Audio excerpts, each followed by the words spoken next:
today we are talking about fat and not how to lose it, but how to use it. Yeah, and as you can see, we have come to Porsche, sadly not to drive these nice cars here. No, we are heading into their human performance lab for a fat max test, which does not sound very nice at all. Heather and myself are going to be finding out when we burn fats, whether we need to be burning fats at all, and, well, crucially, how we can get the most out of this type of fuel.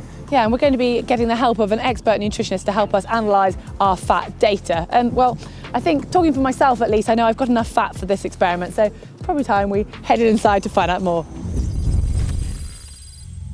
Your body has a pretty much limitless supply of energy that is stored as fat, around 30 to 50,000 calories in an average healthy person, compared with only about 2,000 calories, which is stored as carbohydrates. Well, we want to find out how best to utilise this fat as a fuel source. Therefore, we needed to work out what pace or intensity we should run at to use fat instead of carbs. Well, for that, we're heading into the lab.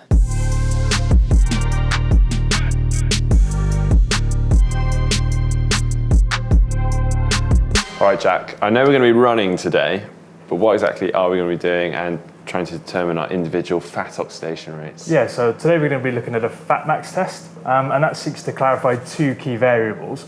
One is the maximum amount of fat that your body's capable of utilising per minute, which is known as your MFO, and then the second is your fat max, which is the exercise intensity at which that occurs. Okay, and how are we measuring that today? Yeah, so we're going to do that via indirect calorimetry. So we're going to have you on the treadmill, all wired up to our metabolic cart here.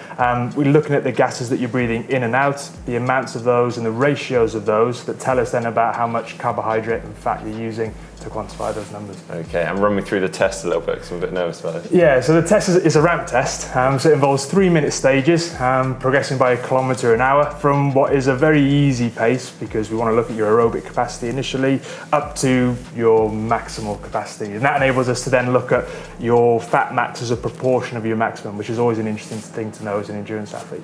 And one last thing, you've told us we're not allowed to eat, which I'm pretty unhappy about. Why is that? So whenever you're doing a test like this, it's really important to standardize things. So we want to make the test as repeatable as possible. So controlling your eating and drinking is best done by you drinking and eating absolutely nothing. So you arrive fasted so we can repeat that in a future test. Also, those sorts of things can actually influence the numbers that we'll get on this test. For example, if you were to have quite a high carbohydrate food or drink right before you did a fat max test, that would suppress your body's fat oxidation and leave you to have lower numbers on there. Conversely, if you were to have a shot of caffeine before you jumped on that, that might be expected to increase your fat oxidation. So the numbers might be influenced if you did some of those things. Okay, well, I think I'm going to go first because I'm really hungry.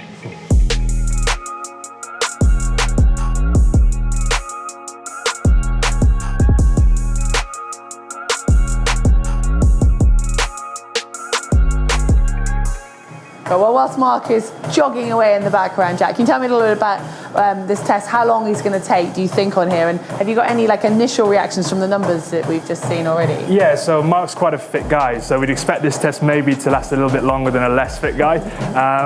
But in terms of what we're looking at in the test, I guess the key numbers that we get in real time now, the big one is our RER, or our respiratory exchange ratio. And basically that's looking at the ratio of carbon dioxide that Mark is producing versus the oxygen that he's consuming. Based on that number, we can get an insight into the amount and the proportions of carbohydrates and fats that he's using. So at the moment, he's at a pretty low speed for him, working predominantly aerobically and therefore utilising mostly fats as a fuel source. And that's shown by an RER of about 0.7. Okay. As speed increases now and the intensity increases throughout the test, we'd expect that RER number to climb following exercise intensity to about 0.8, 0.85, which suggests that he's using then a mix of carbohydrates and fats. And then when we're working him really hard towards the end of the test, we'd expect that number to get closer to 1, maybe a touch higher, which means he's exclusively using carbohydrates. He's anaerobic then, no longer able to use those fats anymore, and therefore has to rely on carbohydrate.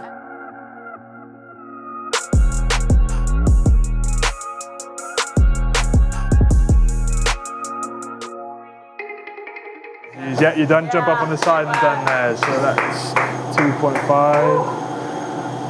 20 seconds into 2.5. That was tough. Ready for breakfast now. Yeah, I'm interested to see what the results are. I definitely felt as we got around the 16 to 17k an hour, it's like definitely needed something more, and it just wasn't there. So no, That was interesting. It's hard. I'm looking forward to seeing Heather give it a go now.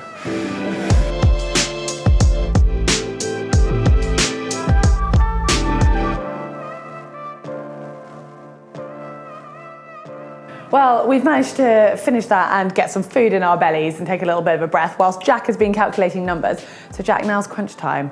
Anything exciting? What news have you got for us from these results? So I've had a brief eyeball of the data. I still need to dive into it a little bit more, but remember we said that the MFO, the maximum rate of fat oxidation, was the one value that we were looking to get, which is the maximum amount of fat you can burn per minute.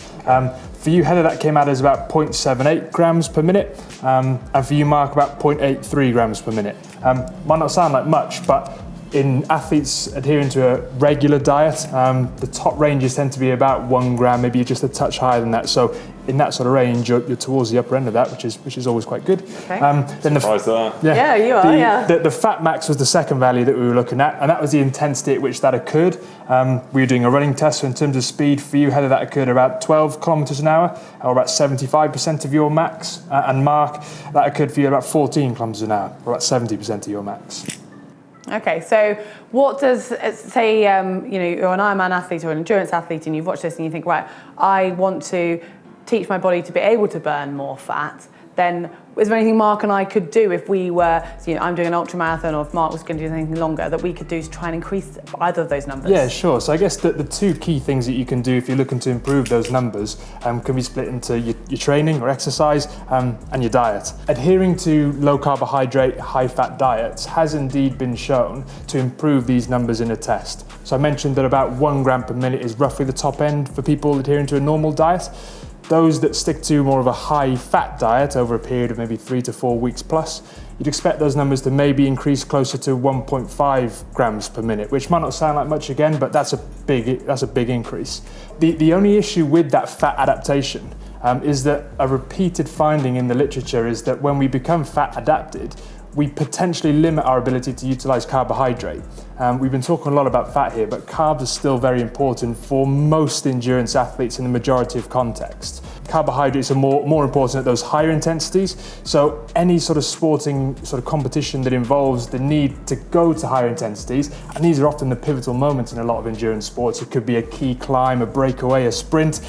If you're fat adapted and compromising your ability to utilize carbohydrates, that might affect your ability to perform well in those instances. So you're essentially almost becoming a bit more of a diesel engine, which might suit your age group Ironman athlete who wants a steady pace all day, but then say like a sprint distance or Olympic distance where it's quite punchy and you're trying to make those big surges of pace, then maybe you don't need to worry quite so much about fat. Exactly. So it comes down to assessing the needs of your sport, really. So the balance of literature suggests that the higher carb approach for the people who are in those sports where there are some harder efforts interspersed amongst more low intensity efforts, that higher carb traditional approach is a safe way to go. But interestingly, a new emerging sort of area of research over the past decade or so is looking at, rather than low or high carb, smart carb intake, as some people call it, or carbohydrate periodization, whereby you periodize your carbohydrate intake and availability around a purposeful goal of a training session or a training block. And are there any extra little things that can help to metabolize fat?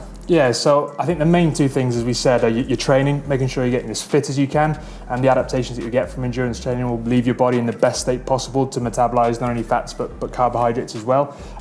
We mentioned the idea of that smart carb approach, so perhaps playing around with doing some of your lower intensity sessions with relatively low carbohydrate availability. In those sessions, caffeine might have a beneficial effect. It can potentially help to mobilize some of your fat stores that make our body better able to burn those effectively. And it can also help compensate for the lack of breakfast that you have and give you a bit of boost in that respect. Other things that you might see out there, like fat burners, any supplements labeled as such, I'd be very skeptical of. The research supporting those is definitely lacking. So stick to your hard training, maybe focus on a few little smart things you can do with your nutrition and a bit of caffeine. Well, there is so much to consider when you're thinking about using fat as fuel, but probably the two main points you want to think about are the distance of your race and also what your goals are for that. And it's definitely got me sort of thinking with my ultra coming up of maybe if I wanted a little bit more fat burning with that. Yeah, this has certainly been a fascinating day. So a big thanks to the guys here at the Porsche Human Performance Laboratory. I'm really surprised personally by my results. I definitely thought I relied on sugar a lot more than I clearly do, which is obviously great for Norseman that I've got coming up. So I don't know, I think I'm still going to carry on with as many gels as I maybe was planning to go in there with, but definitely great to know that I have that capability within me. Yeah, well, if you have enjoyed it, give us a thumb up, like, and hit that globe to make sure you get all of our videos here at GTN. And if you want to see a video when we looked at the ideal weight for training and racing, it was a Triathlon Training Explained show, and you can find that one just over here. Yeah, if you'd like to see another video that we actually shot right here at the Porsche Human Performance Lab, we did about sweat rates and also, more crucially, how much salt within that. You can see that by clicking just up here.